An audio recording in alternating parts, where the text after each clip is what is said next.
Hello students, today we are going to study a very important topic, function.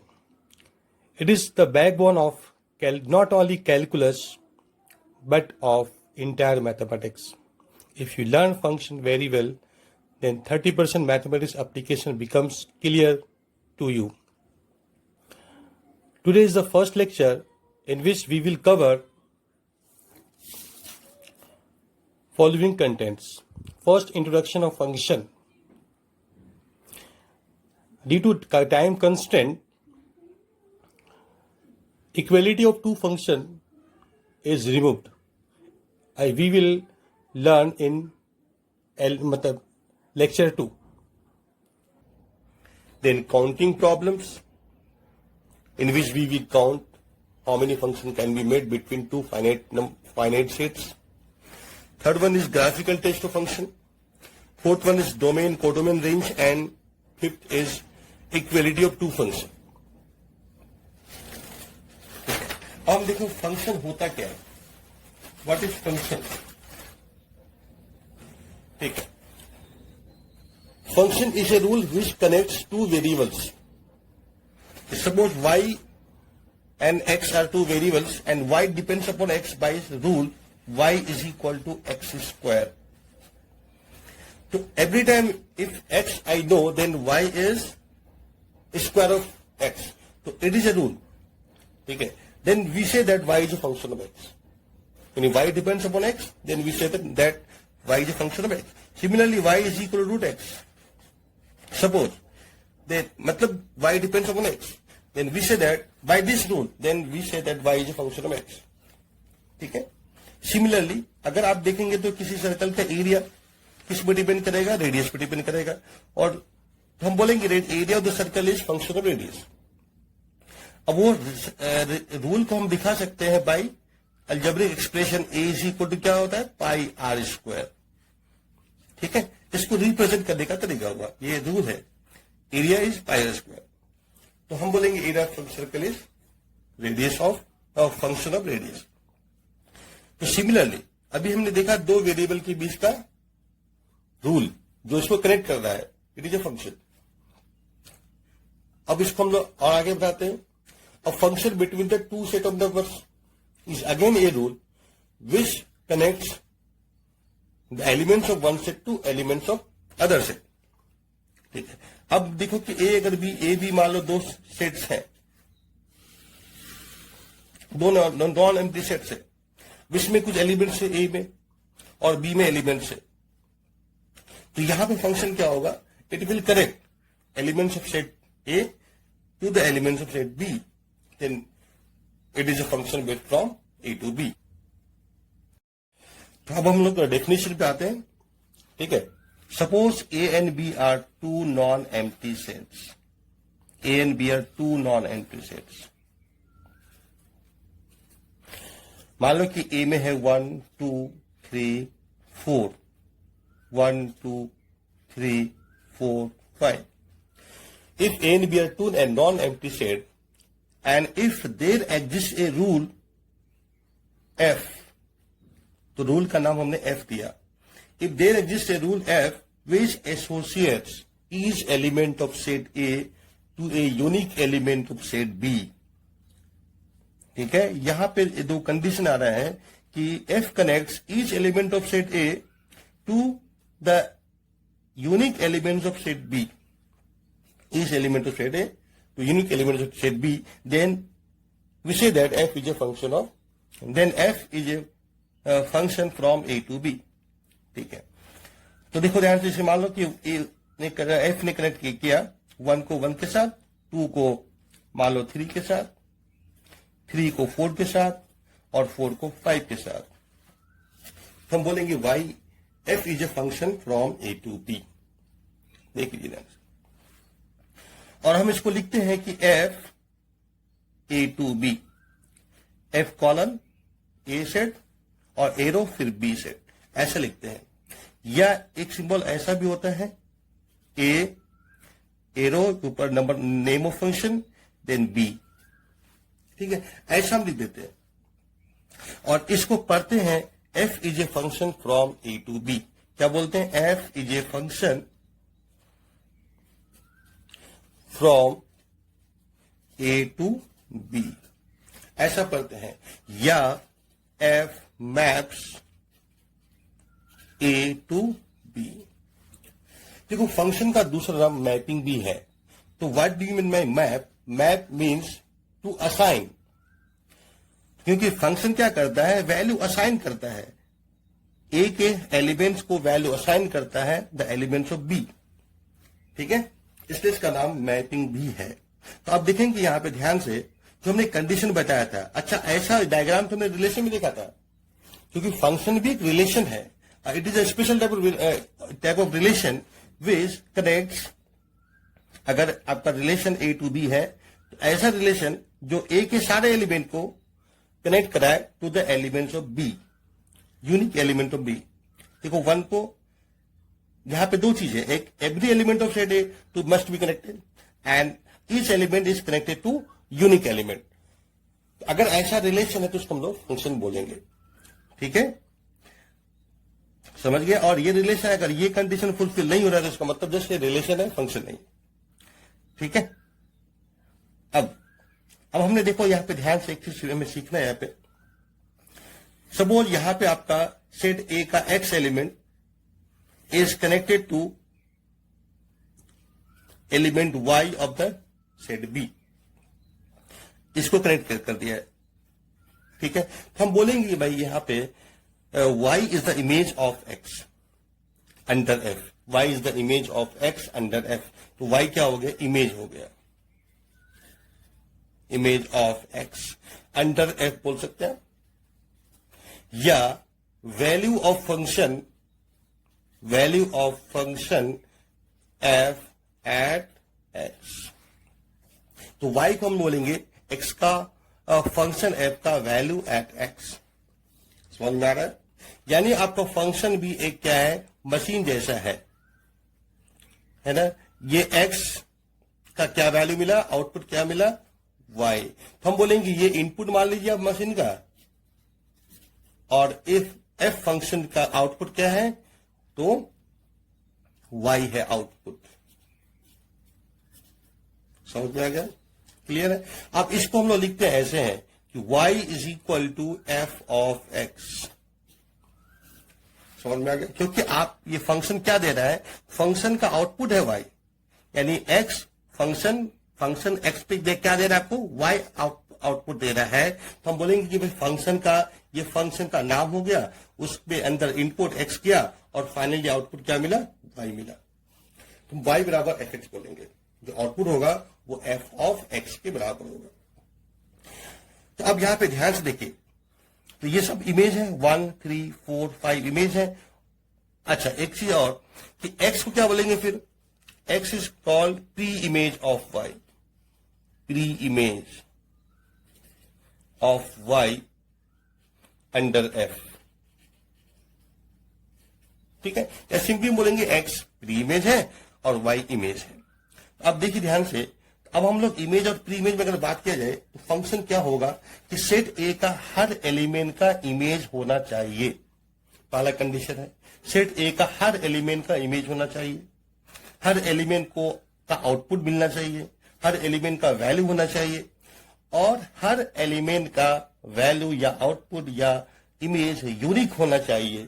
तो ये दो condition होने के बाद ये फंक्शन होगा। तो ऐसा रिलेशन जो इन कंडीशन फुलफिल कर दे वो आपका फंक्शन है, समझ गए। अब देखिए, अब हम इसको क्या लिखेंगे, अभी हमने आपको नोटेशन बताया कि y is equal to F of x, तो यहां पे आप बोला जाए, यहां पे नाम दे देते हैं बीच में, तो हम क्या बोलेंगे, f1 is 1, f of 2 is 3, f of 3 is 4 and f of 4 is 5, समझ गए, ठीक है। तो इतनी सी बात हम लोग क्लियर हो गया। अब हम आते हैं नेक्स्ट। अब इस फंक्शन को मान लो हमें दिखाना है थ्रू द डिफरेंट मेथड्स, कैसे दिखाएंगे। चलो सबसे पहले अब ये जो मेथड आपने देखा कि एक सेट यहां पर ड्रॉ किया, एक्स यहां पर ड्रॉ किया और कनेक्ट करके दिखाया, तो इसको हम बोलते हैं arrow diagram method to represent the function f. अब next method is roster form of F.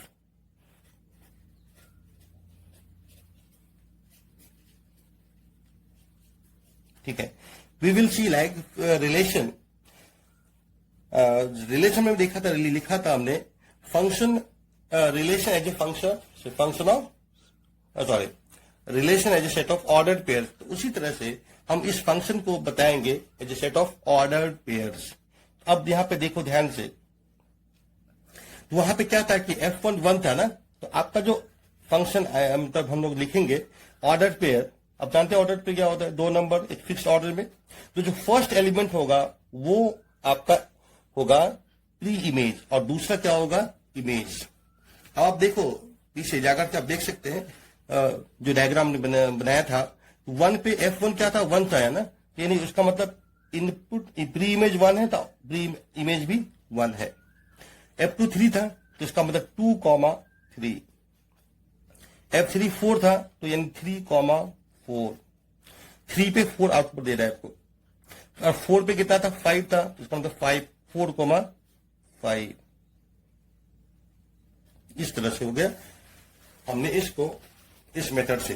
तो इसको बोलेंगे function as a set of order pairs या roster form of function. Clear है? तो first element is pre image, second element is image. ठीक है,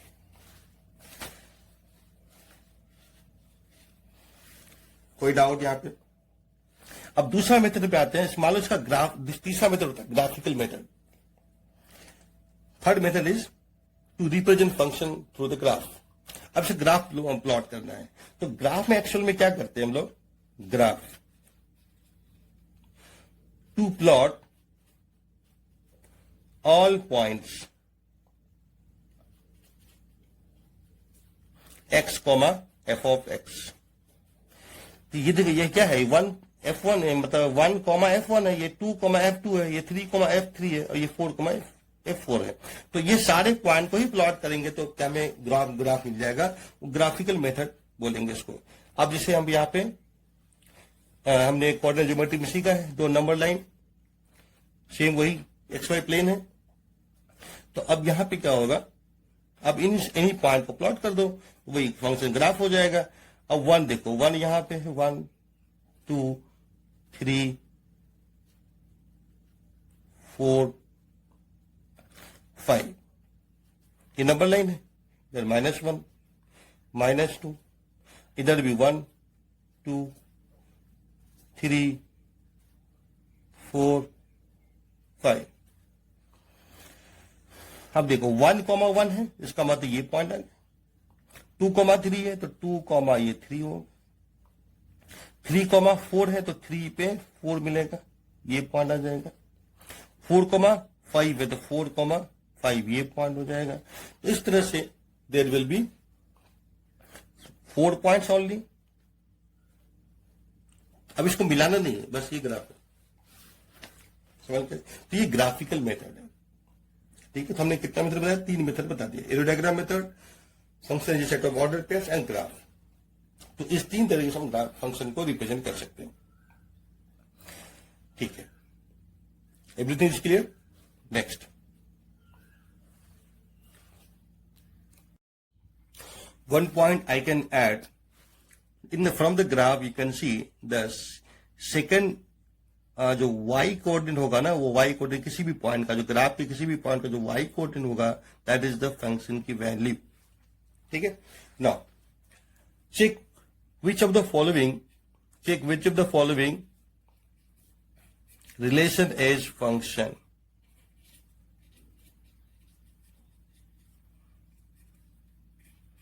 function check करके दिखाना है आपको। ये दिया होगा, जैसे मान लो सेट ए 1, 2, 3, 4, बी 2, 3, 4, 5।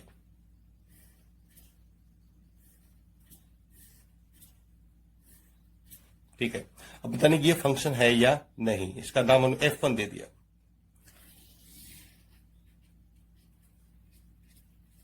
सेम सेट में ले रहा हूं,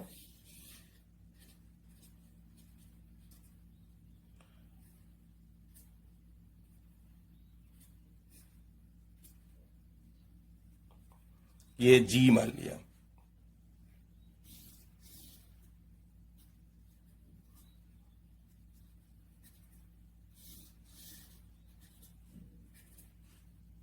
इसको एच नाम दे रहा हूं मैं, 2 3 4 5।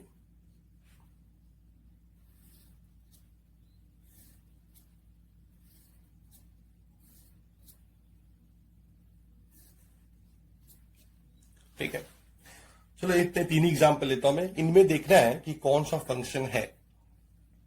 ठीक है, तो मैंने कंडीशन क्या बताया। अच्छा, आपको लगेगा कि भाई यहां पे एक यूनिकनेस का जो है, मतलब यहां पे गड़बड़ी हो रहा है, यूनिक नहीं हो रहा है। ठीक है, तो हमने कंडीशन को बताया था कि सेट ए का every element must have image and every element has unique image. ये 2 कंडीशन है। अब आप यहां पे ध्यान से देखोगे तो 1 का इमेज है, 2 का भी इमेज है, 3 का भी इमेज है, 4 का भी इमेज है, और सबका आप देखेंगे तो ध्यान से आप यूनिक इमेज आपको दिखाई पड़ेगा कि देखो 1 का इमेज केवल एक ही है 2, फिर दूसरा कोई इमेज नहीं है, और 2 का इमेज 2 है तो फिर 2 का इमेज 3 है तो ओनली 3 है, तो कोई दूसरा इमेज नहीं है, फिर 3 का 3 है, कोई दूसरा नहीं है। इस तरह से आप देखेंगे तो ये दोनों कंडीशन फुलफिल हो रहा है। अच्छा, सेट बी का एलिमेंट ऐसा हो सकता है जिसका कोई प्री इमेज ना हो, क्योंकि कंडीशन सेट ए के एलिमेंट के साथ है, सेट बी के एलिमेंट की कंडीशन नहीं है। समझ गया? अब इसको समझने के लिए एक एग्जाम्पल दे सकते हैं। Suppose set A is set of sons, इसमें सभी सन है, और set B has set B is the set of fathers, यहां पे सभी फादर्स हैं। अब होता क्या है कि अगर कोई सन है तो उसका फादर जरूर होगा, कि without father son does not exist. समझ में आ गया? तो ये एवरी सन का फादर होना चाहिए, पहला कंडीशन। क्लियर है? और 2 सन का भी एक फादर हो सकता है, 2 से ज्यादा भी सन का एक फादर हो सकता है। क्लियर है? लेकिन एक सन का 2 फादर पॉसिबल नहीं है, एक सन का 2 फादर पॉसिबल नहीं है, तो इसका मतलब ये फंक्शन गलत हो जाएगा। समझ में आ गया? और इस सेट में ऐसा पर्सन आ सकते हैं जो जिसका कोई सन ना हो। अब समझ में आ गया? तो ये फंक्शन कंडीशन समझने के लिए एग्जाम्पल है। अब आप देखो ध्यान से, जी क्या फंक्शन है। तो यहां पे फेल क्या हो रहा है कि इस सन का कोई फादर ही नहीं है, यानी इस एलिमेंट का कोई इमेज नहीं है, तो इसका मतलब ये फंक्शन नहीं होगा। और यहां पे है कि हर एलिमेंट का इमेज है, लेकिन यहां पे गड़बड़ी क्या है कि इस सन का 2 फादर है, यानी इस एलिमेंट का 2 इमेज है, जो फंक्शन नहीं होगा। तो इस तरह से आप देखेंगे जी और एच फंक्शन नहीं है, बस हाँ रिलेशन है लेकिन फंक्शन नहीं है। समझ गए? हम आगे बढ़ते हैं।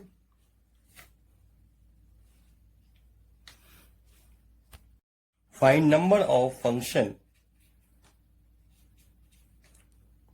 F from 1 2 3 4 5 2 2 3 8 7। ठीक है, तो अब हमें दिखाना, यहां पे निकालना है, फाइंड करना है कि कितने फंक्शन पॉसिबल हैं जो इस सेट से इस सेट के बीच में बन सकते हैं। तो ऐसे फंक्शन एफ कितने पॉसिबल होंगे, कितने बन सकते हैं from this set to this set. अब यहां पे देखो तो ध्यान से, आपके पास है फर्स्ट सेट में 1 से 5 एलिमेंट्स, और जो सेकेंड सेट है उसमें 2 है, 3 है, 8 है, 7 है। तो हमें सबसे पहले काउंट करना है हमें कितने फंक्शन पॉसिबल हैं। ठीक है, अब देखिए जब भी आपको काउंट करना होगा फंक्शन कितने बनेंगे, तो फिर फंक्शन है क्या, इट इज मैपिंग। तो हम कितने तरह से वैल्यू असाइन कर सकते हैं उतने फंक्शन बनेंगे। तो जितने डिफरेंट तरह से वैल्यू असाइन कर सकते हैं इन एलिमेंट्स को, उतने ही फंक्शन बनेंगे। अब कोई असाइन करेगा इस तरह से, देखो 2 को 3 असाइन कर दिया, यहां पे 2 रख दिया, 8 रख दिया, 7 हो गया, यानी 1 का इमेज 2, 2 का इमेज 2, 3 का इमेज 8, और 4 का इमेज चलो 7 रख दिया, और 5 का 7 कर दिया, तो ये एक फंक्शन बन गया। तो एक टाइप का असाइनिंग हो गया, ये एक फंक्शन बन गया। उसी तरह से कोई दूसरा चेंज कर देगा, इसको 2 कर दिया, इसका इमेज, इस पे इमेज 2 कर दिया, इसके में 7 कर दिया, यहाँ पे 8 कर दिया, यहाँ 7 कर दिया। तो ये डिफरेंट बन गया मैपिंग। क्लियर है? फंक्शन यहाँ पे चेंज हो गया, यहाँ पे एक जगह वैल्यू चेंज हो रहा है, तो फंक्शन डिफरेंट हो गया। तो ये अलग फंक्शन बनेगा इसको अगर मैप कनेक्ट कराएंगे तो, और ये अलग फंक्शन बनेगा। तो जितने डिफरेंट तरीके से हम उसको असाइन करेंगे वैल्यू, उतने डिफरेंट फंक्शन बनेंगे। तो अब यहाँ पे ध्यान दीजिए, जब भी आपको फंक्शन काउंट करना है, तो जब भी आपको फंक्शन काउंट करना है तो आप क्या करो कि इसके सारे एलिमेंट्स को आप, अच्छा एक चीज और यहाँ पे ध्यान दो कि ये क्या है, इन दोनों में क्या चेंज हुआ, एक ऑर्डर का चेंज हो गया, तो ये अलग फंक्शन बन गए। इसका मतलब परमुटेशन। क्लियर है ना? आप ये समझ लो कि जब भी आपको फंक्शन काउंट करना होगा, इनको आप प्लेस समझ लो, 1 2 3 4 एंड 5, देयर आर 5 प्लेसेस।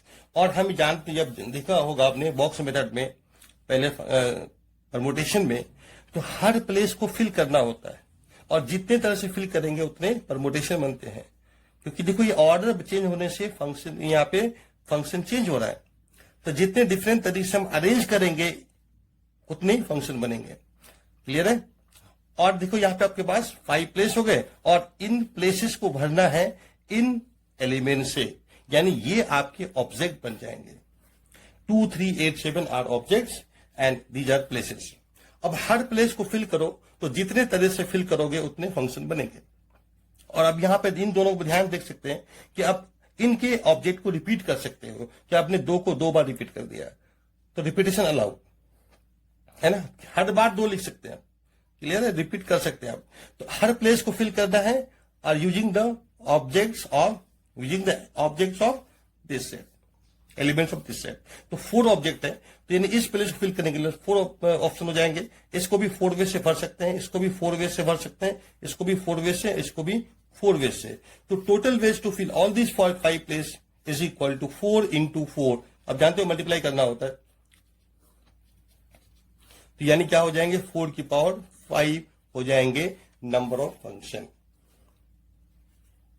ठीक है? तो इस तरह से आप फंक्शन काउंट कर सकते हैं। ठीक है? Which of the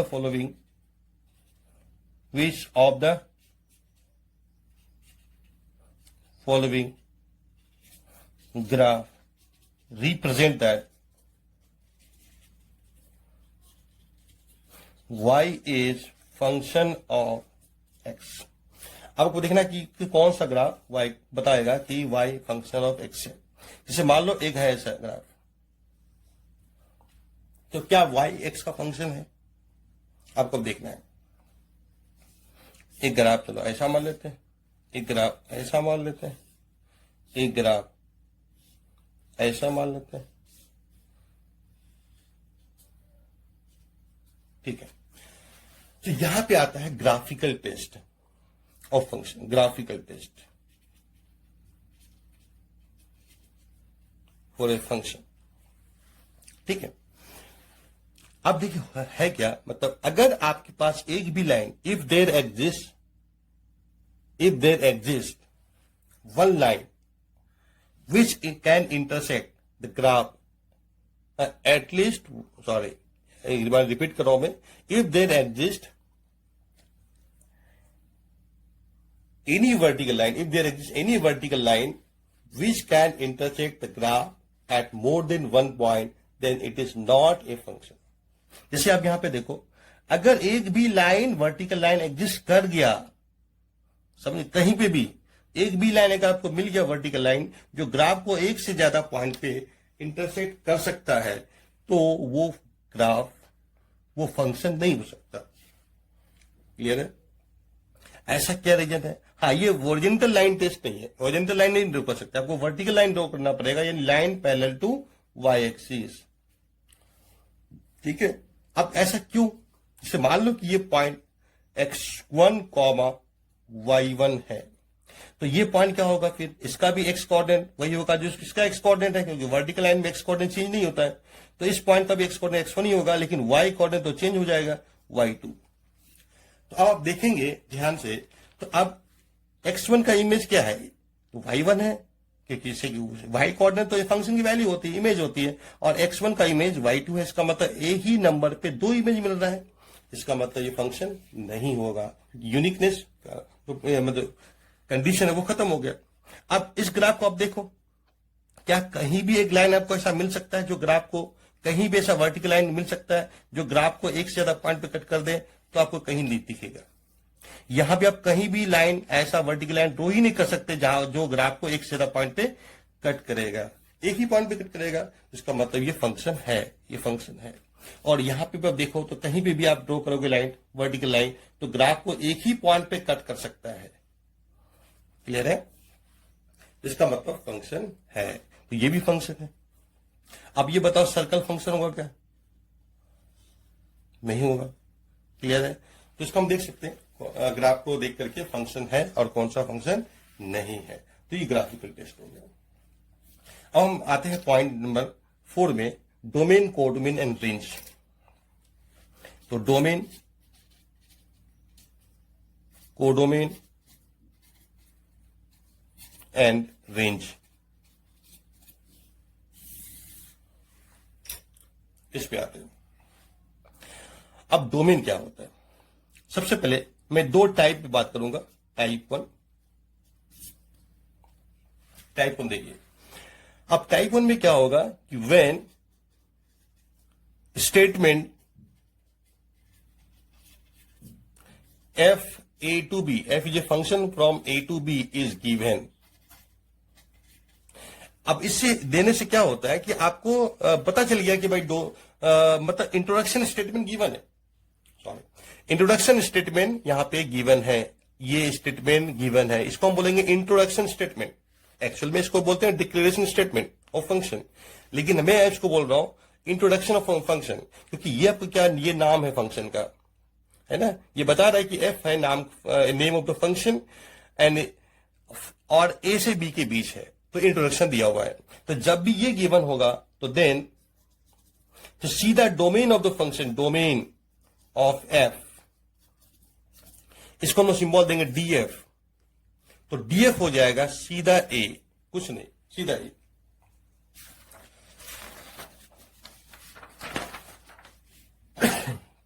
A. And codomain, codomain जो हो जाएगा ऑफ एफ यानी C F is equal to set B. तो डोमेन कोडोमेन आप सीधा बता दो ए और बी। अब जो रेंज होगा वो रेंज क्या होगा? Set of images, set of images,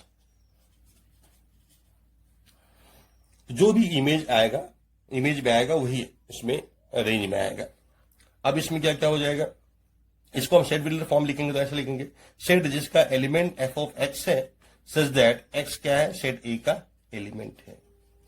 तो सेट ए जो हमने डोमेन बताया ना, सेट ए के हर एलिमेंट का इमेज, ये हो जाएगा रेंज। अब इस रेंज को आप सीधा ये भी बोल सकते हैं एफ ऑफ ए बी नाम दे सकते हैं, क्योंकि जो फंक्शन के इनसाइड में सेट आ गया, नंबर नहीं सेट है, तो इसका मतलब है कि ए सेट के सारे एलिमेंट पे जो जो इमेज बनेगा उसका कलेक्शन को यानी रेंज को ही हम लोग, इसका मतलब रेंज ही हुआ व्हेन डोमेन इज ए। ये तो हुआ टाइप। अब हम थोड़ा सा यहां पर डेफिनेशन देखते हैं। Real function, real valued function, real valued function and real function, ठीक है। इसको हम थोड़ा क्लियर कर लें। अब थोड़ा डोमेन, कोडोमेन, रेंज हमें थोड़ा मालूम चल चुका है, तो यहां बात कर सकते हैं, क्योंकि हमें पढ़ना रियल वैल्यूड फंक्शन ही पढ़ना है। रियल वैल्यूड फंक्शन पढ़ना है, मतलब रियल फंक्शन ही पढ़ते हैं लोग एक्चुअल में। अब रियल वैल्यूड फंक्शन और रियल फंक्शन में थोड़ा सा डिफरेंस है, समझ लेते हैं। तो रियल वैल्यूड फंक्शन वो फंक्शन है जिसका range real set of real numbers होगा या इसका सबसेट होगा। क्लियर है? यानी अगर रेंज आपका, वो फंक्शन जिसका रेंज, ओनली रेंज की बात कर रहा हूं, वो फंक्शन जिसका रेंज आर होगा या रेंज इज आर और subset of R, any subset of R. Clear? या मतलब आप सीधा बोल सकते हैं range is subset of R, क्योंकि सबसेट तो बराबर भी हो सकते हैं। क्लियर है? तो तब उस फंक्शन को बोलते हैं हम लोग real valued function. Then real valued function, F is real valued function. ठीक है? और दूसरा क्या, रियल फंक्शन, ऐसा फंक्शन जिसका domain as well as range, दोनों डोमेन भी और रेंज भी वो आर होगा या उसका सबसेट होगा। यानी DF is subset of R, R भी हो सकता है, या sorry and range is also subset of R. तो ऐसे फंक्शन को हम लोग रियल फंक्शन बोलेंगे। तो हम लोग रियल फंक्शन ही पढ़ने वाले हैं। ठीक है? नेक्स्ट, अब हम टाइप 2 पे आते हैं। जो हम टाइप 1 बता रहे थे, टाइप 2 में क्या होगा, जब आपको introduction statement F from A to B नहीं दिया जाए, यानी डोमेन कोडोमेन मेंशन नहीं है, only expression is given, expression of function f of x is given, then in that case, तो ऐसे केस में डोमेन का मतलब क्या, कोडोमेन का मतलब क्या। तो इसका मतलब इस केस में हम क्या करेंगे, तो domain is the set of those real numbers eight which value of the function is real. यानी वो सारा रियल नंबर, अब माइनस इंफिनिटी से इंफिनिटी यही रियल नंबर होते हैं ना, तो इसमें से वो सभी नंबर पिक कर सकते हैं जहां पे फंक्शन की वैल्यू क्या आएगी, यानी एफ ऑफ एक्स की वैल्यू रियल आएगा। वो सारे नंबर ले सकते हैं यहां से यहां तक, उस जिस पे फंक्शन की वैल्यू रियल आ जाएगा वो सब नंबर का जो सेट बनेगा उसको डोमेन बोलेंगे। यानी आप बोल सकते हैं domain is the set of x such that F X is real number. तो फंक्शन की वैल्यू रियल नंबर आएगा। और कोडोमेन का मतलब, इस केस में कोडोमेन को आर समझ लेंगे, कोडोमेन हमारा आर हो जाएगा। लेकिन एक पॉइंट आप ध्यान देंगे कि आप इनवर्स ट्रिग्नोमेट्रिक फंक्शन में कोडोमेन अपने मन से आर नहीं बोल सकते। ठीक है? तो उसको हम लोग बाद में क्लियर करेंगे, उस टॉपिक आएगा उसमें देखेंगे। हाँ, लेकिन जो भी बाकी फंक्शन है अगर आपको कोडोमेन मेंशन नहीं है तो उसको आप आर मान लीजिए। अब ये रेंज क्या होगा, रेंज आपको कैलकुलेट करनी होती है। क्लियर है? तो रेंज हम लोग बाद में पढ़ने वाले हैं, बहुत अलग अलग तरीके से, अलग अलग टाइप से आपको बताएंगे कि मतलब बहुत तरीके होते हैं रेंज कैलकुलेट करने का, वो सब बाद में डिस्कस करेंगे। ठीक है? तो डोमेन समझ गए, कोडोमेन समझ गए। अब हम आते हैं, ये हो गए टाइप 2। इसमें कुछ एग्जाम्पल लेता हूं। से सपोज आपका डोमेन फंक्शन है, सपोज एग्जाम्पल पे आते हैं, F of X is 1/x और हमें बताना है इसका डोमेन। अब बताओ डोमेन क्या होगा। अब तुम देखो कि 1 by real number is real number, है ना, कोई भी रियल नंबर आपको क्या लेना है, रियल नंबर ही लेना है ना। माइनस इंफिनिटी से इंफिनिटी के बीच का कोई भी रियल नंबर जिस पे फंक्शन की वैल्यू रियल आ जाए वही डोमेन में आएगा। तो अब यहां पे देखो, तो आप 1 बाई, जब 1 रियल नंबर है और उसको रियल नंबर से डिवाइड करो, रियल नंबर आएगा। लेकिन दिक्कत कब होगा, जब आप x 0 लोगे, क्योंकि 0 से आप डिवाइड नहीं कर सकते नंबर को, 1 डिफाइन हो जाएगा, रियल नंबर होगा ही नहीं। इसका मतलब आपको 0 को छोड़ के लेना पड़ेगा। ठीक है? तो 0 को छोड़ के इधर और इधर सब ले सकते हैं आप। इसका मतलब आपका डोमेन क्या हो जाएगा, आर, एक ही नंबर को छोड़ना है, इसलिए कर्ली ब्रैकेट के थ्रू से माइनस कर सकते हैं। तो यहां क्यों माइनस इंफिनिटी को हम आर बोलते हैं, माइनस से 0। अब दूसरा फंक्शन में ले रहा हूं, F of X is equal to root of X. अब बताइए इसका डोमेन क्या होगा।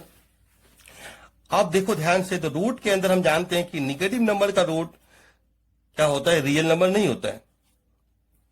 क्योंकि अब रूट -1 बोलो कितना हो जाएगा, ये तो आयोटा बोलते हैं भाई, कॉम्प्लेक्स नंबर पढ़ते हैं, ये रियल नंबर ही नहीं है। इसका मतलब ये real number, not a real number, ये आयोटा बोल लिख रहा हूं मैं, नॉट ए रियल नंबर। इसका मतलब -1 आपका डोमेन में नहीं है, क्योंकि -1 पे रियल आउटपुट नहीं मिलता है, तो -1 डोमेन पे नहीं है। तो इसी तरह से कोई भी निगेटिव नंबर रखोगे, यहां से आता है कोई भी नंबर रखोगे तो वो डोमेन से बाहर हो जाएगा। तो इसका हमारे डोमेन में क्या है? अच्छा, जीरो देखो तो root zero is zero, zero real number है, इसका मतलब चलेगा। तो इसका मतलब जीरो भी आप ले सकते हैं, और इसके आगे पॉजिटिव नंबर वन ले लो, one root one is one real number है, तो आप सभी नंबर ले सकते हैं यहां से आता है। क्लियर है? इसलिए आपका डोमेन क्या हो जाएगा, यानी zero including up to infinity, ये आपका डोमेन हो जाएगा। ठीक है, नेक्स्ट एग्जांपल लेते हैं। एफ ऑफ एक्स मैंने दे दिया, मान लो कि 1/x-2। अब बताओ क्या होगा? Root of x-2। चलो अब देखो, ये है तो क्वांटिटी रूट में, तो जो भी क्वांटिटी रूट में होगा वो क्या कैसा होना चाहिए? वो पॉजिटिव होनी चाहिए या जीरो हो सकता है। अच्छा, यहां पे x-2 फिर कैसा होना चाहिए? रूट में है, इसका मतलब पॉजिटिव या जीरो। लेकिन जीरो पे क्या होगा? क्योंकि अगर ये जीरो हो गया तो रूट 1/√0 इज 1/0 यानी अनडिफाइंड। इसका मतलब अब हमको क्या करना होगा? पॉजिटिव करना होगा, जीरो नहीं करना होगा। इसलिए x-2 को पॉजिटिव करना होगा, यानी x ग्रेटर देन 2 से ग्रेटर नंबर। तो अब बताओ 2 से ग्रेटर नंबर कितने होंगे? तो 2 से इंफिनिटी सारे नंबर्स हो जाएंगे। तो यही आपके डोमेन बन जाएंगे। कोई डाउट? ठीक है, ठीक है। अब हम लोग इस फंक्शन को देखते हैं। F X is equal to, suppose आपके पास आ गया log of X base E. अब हमें इस फंक्शन का डोमेन निकालना है। तो हम जानते हैं कि लॉग फंक्शन डिफाइन कब होता है, उसका वैल्यू रियल कब होता है? जब आपका जो नंबर होगा, लॉग का जो नंबर है जिसका हम लॉग ले रहे हैं, वो नंबर पॉजिटिव होनी चाहिए। तो इसलिए आपको एक्स क्या करना है? पॉजिटिव। इसका मतलब डोमेन क्या हो गया? Domain is 0 to infinity. ठीक है, अब हम थोड़ा एग्जांपल लेते हैं। ये फंक्शन देखो, अब लॉग, ये फंक्शन एफ, इसका डोमेन निकालिए आप ट्राई कर सकते हैं, वीडियो को पॉज करके आप ट्राई कर सकते हैं।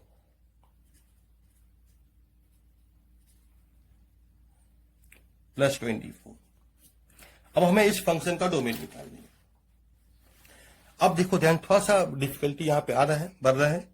अब देखिए ध्यान से, यहां पे यहां तो आपका बेस में भी नंबर है एक्स, और आपका यहां भी लॉग के अंदर जो एक्सप्रेशन है। तो सबसे पहले अब यहां पे दोनों पे कंडीशन आना चाहिए। क्लियर? तो अब बताइए लॉग का वैल्यू रियल कब होता है? जब आपका बेस कैसा होना चाहिए? बेस पॉजिटिव नंबर होता है, लेकिन बेस 1 नहीं होता है, not equal to 1, positive except 1। इसलिए x greater than 4 and x not equal to 5। इसका मतलब x क्या हो जाएगा? 4 से इंफिनिटी के बीच में, लेकिन एक्सेप्ट 5। तो इसका मतलब क्या करेंगे? बिलोंग्स टू 4 to 5, 5 बीच में छोड़ दिया, यूनियन 5 टू इंफिनिटी। इस तरह से आपका कंडीशन 1 आ गया कि बेस ऐसा होगा तभी तो लॉग की वैल्यू रियल होगी। और दूसरा कंडीशन, अब यहां पे अगला कंडीशन क्या होगा? जो लॉग के जो अंदर एक्सप्रेशन है, जो भी लॉग के अंदर नंबर है वो पॉजिटिव होना चाहिए। इसका मतलब अभी जो लॉग में नंबर है x² - 11x + 24, that must be positive. अब इसको सॉल्व कैसे करोगे? अब ये तो क्वाड्रेटिक आ गया, तो अब थोड़ा सा इनइक्वालिटी रिवाइज कर लेना। क्लियर? तो यहां पे जब भी आपके पास दो फैक्टर बनेंगे, x - 3 × x - 8, इसको फैक्टर करके देख सकते हैं, रियल ब्रेक करके, तो ऐसे बनेंगे। तो जब भी एक से ज्यादा फैक्टर हो जाए, तो आप वेवी कर्व मेथड अप्लाई कर सकते हैं। ठीक है, वेवी कर्व मेथड लगा सकते हैं। तो ये देखो कि जीरो कहां हो रहा है? ये फैक्टर को जीरो करो तो 3 पे जीरो हो रहा है, इसको जीरो करो तो कितना? 8 पे जीरो हो रहा है। हर फैक्टर का जीरो पुट करना होता है नंबर लाइन में।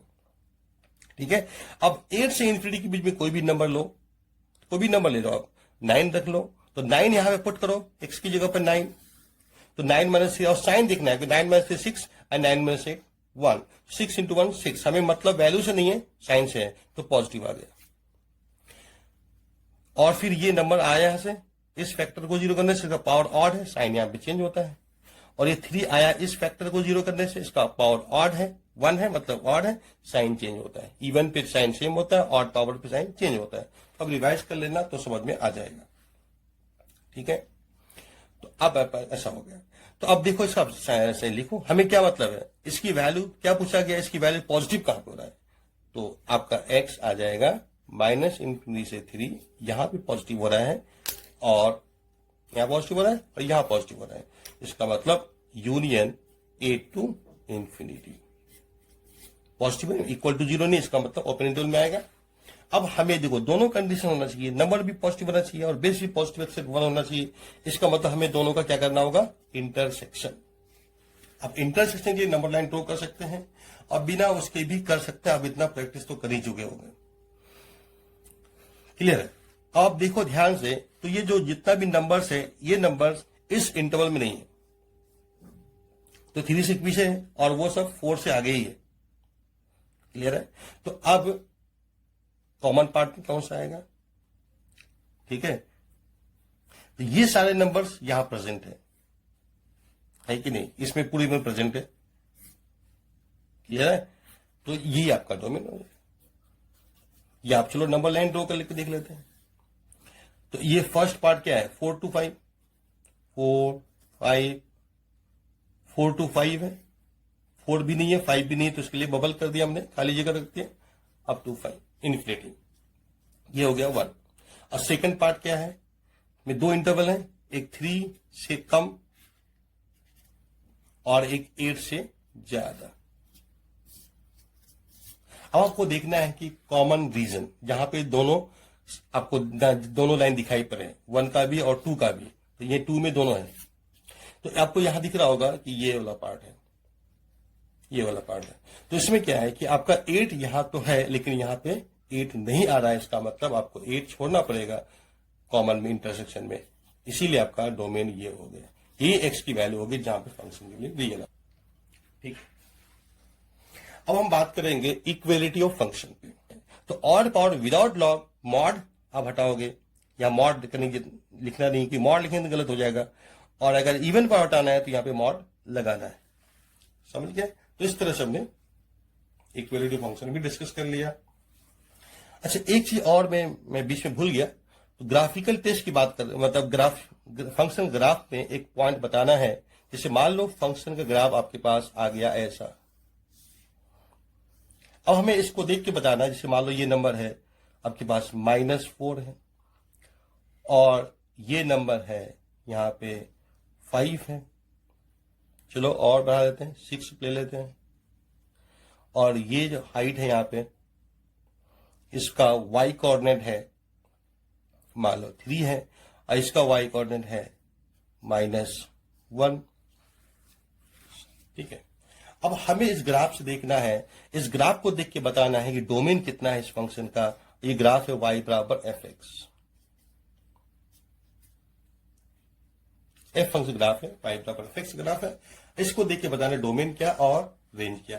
तो डोमेन, ग्राफ को देख के डोमेन का मतलब होता है सेट ऑफ एक्स कोऑर्डिनेट्स, क्योंकि डोमेन होता है एक्स कोऑर्डिनेट का वैल्यूज, जो इनपुट का वैल्यूज है वही डोमेन है, फंक्शन में जो इनपुट है वही डोमेन है, ठीक है। Set of x coordinates